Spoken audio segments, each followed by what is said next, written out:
Hello YouTube, thank you for tuning into my channel. This is Azrael, and in this video we are going to be talking about banishing negativity and unwanted spirits. The universe has been telling me I need to do this video because I have already put a game plan in motion to talk about summoning spirits, and I've been talking to people both in my personal life and my online life. They've been this is a problem subject for many people. Okay, they don't know how to deal with stuff like this. So, well, let's get started.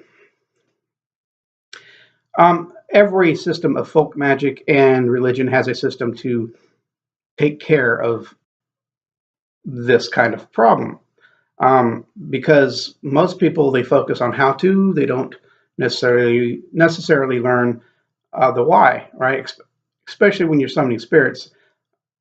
Many people that just jump on a Ouija board and start talking away without adding protection, without cleaning the area. There's a certain way to do things. You don't cast a circle of protection without cleansing your area first, because it's kind of like you're preparing food on a cutting board and you're just drawing a circle over stuff that's already still there. So it's not going to protect you against anything coming in, because all you did was draw a circle or cast a circle of protection, but the negativity is still there, and you're just basically drawing a circle around it, metaphysically speaking, of course. So I was one of the things that I do have a problem with is that the explanation given to why some of these things work don't make sense when you think about it through a metaphysical science mindset. I was told by a Spanish witch that the reason why salt protects you is because low-level entities have a kind of compulsive disorder, and they can't help but count every little grain of salt, and they have bad memories, and so they lose count. So it keeps them out because they're constantly counting. Okay.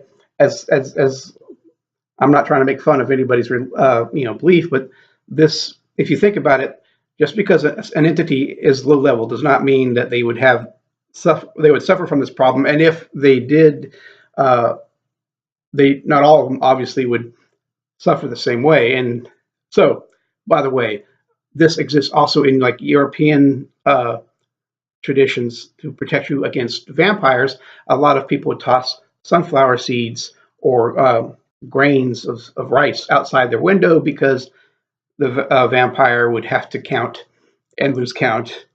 And again, even in the United States, have you ever seen those brooms, those beautiful decorative brooms that sit on a person's doorstep?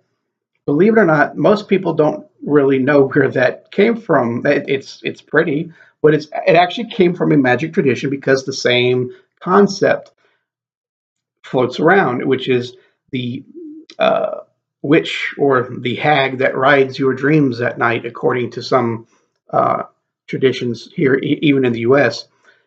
This low-level spirit comes through your front door. She can't help herself, or it can't help itself, so they start counting the bristles on the broom and then lose count, and then they do this all night till the sun comes up. This don't make sense. Again, this don't make sense. The real reason why, for example, salt works, a witch uses usually two things: natural and unnatural items. Unnatural things, what it means, a broom made from natural things, but man-made, okay? So stuff that they find in nature and things that they make. And of course, they go hand in hand because everything you make was originally found in nature. But salt is, in and of itself, protective. It just vibrates that way. Ancient man knew this when they noticed that their food would not spoil when it was covered in salt. Okay, salt is protective, and it is the witch, when they're laying out the salt for in a circle of protection, they're doing it with intent. Their thoughts and intent basically act as a power bank and an on switch. So your intention turns this vibration on in the salt. Okay, it's not because You know, the demon can't help himself and needs to start counting salt. Uh, the same thing is why sunflower seeds were tossed out, right? But again, sunflower seeds are ruled by the sun. It's a form of fiery protection. Even though that obviously the vampires don't exist like they do in the movies, but there are entities that suck your energy out. There's psychic vampires. There's um, spirits, you know, that come for you because of, you know, sexual energy or just emotional energy. But you know, when you're tossing it out the window to protect your house, it adds with intention. It adds that protection. That's the real reason why. It's not because they're counting your stuff outside you through. Now, okay. Oh, and the broom. Quick. Brooms are naturally cleaning tools, and when a witch picks up a broom and consecrates it for a specific purpose for cleansing the area, it cleans the area, so it helps keep negativity away, which is the real reason why it was put on the door to protect, you know, the person for against evil spirits entering the home, because it would be believed that this symbolic power just kind of sweeps them out the door, not because they needed to count the bristles. But I just think this part of folk magic explanation probably needs to be laid to rest. There's more metaphysical scientific reasoning behind things. Okay. Anyway, like this, your ritual dagger is perfect. Well, it's a knife. Knives are for cutting ties. One of the good ways to break an attachment of or negative entity that has attached itself to you is to visually cut the ties.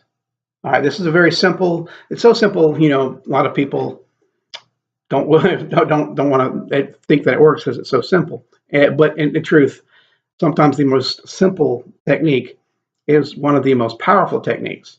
So all you do is basically visualize while you go. Don't touch yourself. Don't cut yourself. You know, go over your every inch of your body.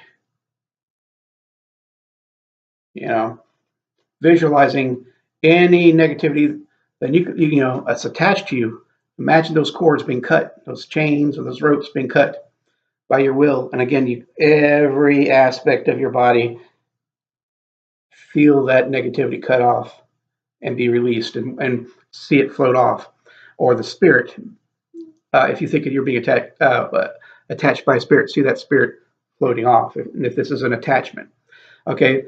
This also helps with various bindings or psychic vampires as protection. With somebody, you know, binds something to you, bad luck or something, you just cut those ties. It's very simple. You can do it all day, every day. And trust me, when you visualize this and you do this, you actually physically start feeling like you are dispelling something. You know, oh, put it down, cross your feet, your whole body.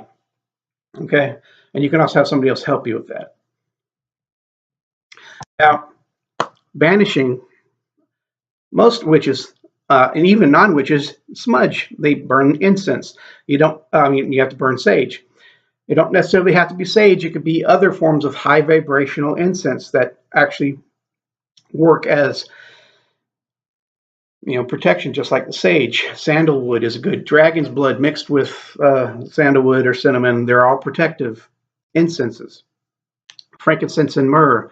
It don't necessarily have to be a fiery element like, say, dragon's blood or cinnamon.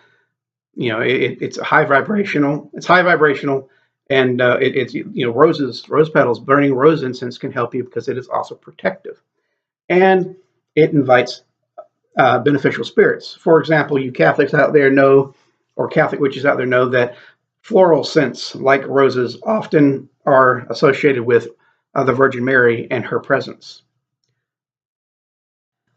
Now, when you're incensing your home, you go to every single corner and doorway inside, in the hallway, every room. Spirits like to hide out in between places, so focus on corners, focus like in the between areas. Okay, maybe even bend down and take a little fan or something and wave that incense underneath your bed. Okay. Now, when you do this, even though non-corporeal spirits do not need uh, doors or windows, but opening a window and a door as a symbol of get the hell out does add to the psychology of the ritual. And basically, that adds strength. That adds a subconscious message like you have a way out. You're not trapped. You need to go. And so, even opening a little window while you're doing this to cleanse your house helps. You could also use other techniques like the lesser banishing ritual of the pentagram, which in my lessons early on, I actually tell you how to do this. Okay, so it's very simple. But one of my friends and asked me, and I really don't like. I don't type very fast, and I don't really like doing speak to text on my phone because it constantly misquotes me. But she basically asked, "What's the significance about giving a spirit a name?" Because I was talking about it and I didn't elaborate. So here I'm going to elaborate. Um, when you, as a magic practitioner, bind things together, you are addressing it by name. The name gives you a focus point, kind of gives you a kind of authority or power to call it out. So when you have a negative entity and you know its name, a good template. Yes, I know a lot of my listeners are not witches, but I'm sorry, are not Christian witches, are not, or in themselves just not Christian. But I'm going to use this as an example. Okay, Jesus, he was known as a very popular exorcist, and he gives this formula, which is basically, "What's your name?" And the demon possessing the man says, "My name is Legion. We are many." Okay, so right here, regardless of the tradition, when you call out a spirit's name to reveal its name, eventually they have to tell you. Okay, we're going to say that right there. Okay, now that could be tricky. Sometimes you need a little bit of extra power, so you might have to have like a god form or another protective spirit, backing you. But in the end, they have to reveal their name, especially if they're in your house. If they're in your house and your spiritual space, they have to obey to get the hell out. Your doubt is the worst enemy. When you doubt yourself, that you doubt you have this kind of power to cast or strong enough to cast something out, then you don't. And that's what they want you to do. So they're going to resist. If these negative energies resist, it's because they're trying to wear you down to where you give up or don't think you have that ability. So they're testing you, but they have to leave. Just keep on rebuking them, okay? But anyways, so he sends these demons into a bunch of pigs, and the pigs run downhill and drown themselves. Now, what was actually happening here, which a lot of people aren't going to tell, a lot of pastors don't know and are not going to teach you in your Bible study, is that an ancient form of exorcism in the Jewish community back then was to pull unclean spirits out of people and force them to go into an unclean animal, such as a pig. And their religion, pigs are unclean. And then they would kill it. And of course, Jesus was doing this on a mass scale, so sent them into the pigs drowned themselves to basically get rid of the spirits. This form of thinking, all right, can be working for you. Okay, spirits. If you don't know their name, give it a name. If you can't use divination or you're not clairvoyant enough to receive information like the name of the spirit, which will just kind of like pop in your head, but you're experiencing things floating across the room or being attacked or nightmares. After you command it to give it a name, if you're not confident enough that you got its accurate name, just give it a name, because this basically helps give you a link, a way to focus. Just like if you're, praying for your mother, your mother's name, you target. It helps focus and target on this subject. And how do you give the name? How do you know what kind of name to give it? By that function, especially with spirits. A lot of times, especially in Judeo belief system, spirits get their name by what their function is. Uh, Satan, adversary. Uh, Raphael, healer of God. Okay, Azrael, he who God helps. Their function is a part of their name. Michael or Michael, he who is like God. It's a description. So you can be creative. If you're having nightmares, you can just say, it brings nightmares. This is your name. And you create a sigil, create a little symbol, and you bind that name to that sigil. You bind that spirit to that sigil and that name, which makes a link. And then that link, once it's there, you could burn the sigil and cause it, well, according to like the Grand Grimoire, the Goetta, cause pain by burning the sigil.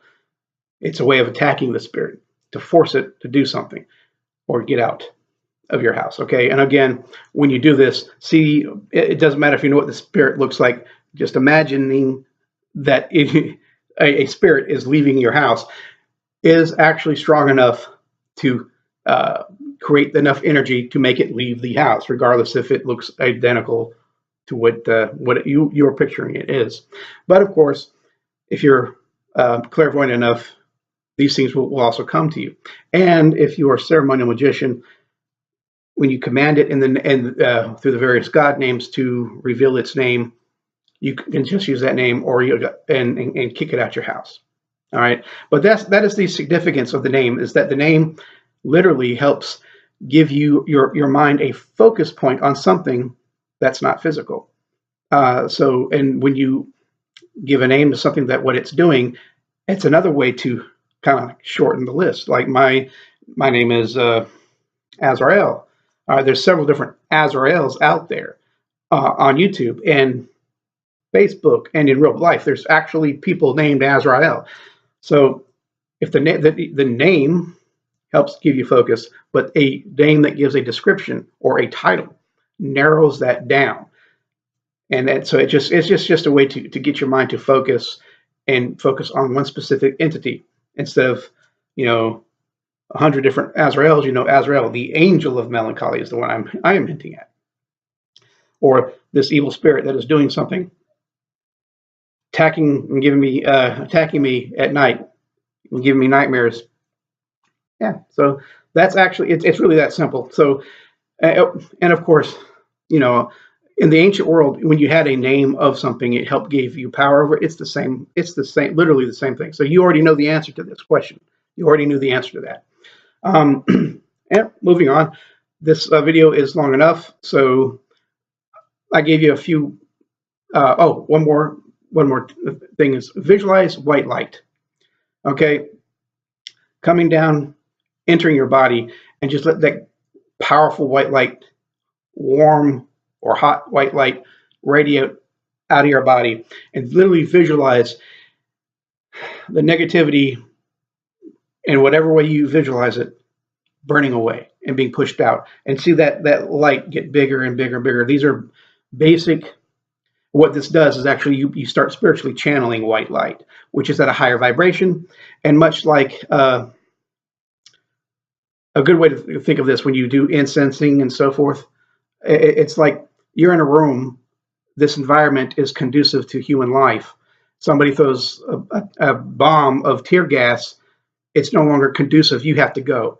And this is what incensing does. It creates a higher vibrational environment, which pushes those things out. And they might try to push their way back in, but the more you do it, and the more energy put in from here in your heart and your mind with thought and emotional intent makes it stronger, and eventually it'll be your area will be cleansed regardless if they resist. Okay, so but anyways, that's how that works. I'm sorry, I forget that when I make videos. So until next time, I will probably go into more things deeper, like how to make cleansing exorcism type incense and powders and various symbols. Obviously we'll go into protective amulets and symbols too, to help keep evil spirits and negativity away from you. Now again,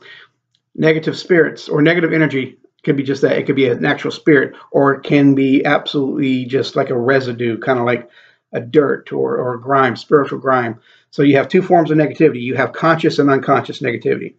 Okay, and we'll go deeper into that. But the same way you deal with that, sweeping away the negativity, giving yourself a bath. All right, help cleanse that negativity away, or releases the attachment onto you, or weakens it. Okay, again, big subject, and so thank you for watching.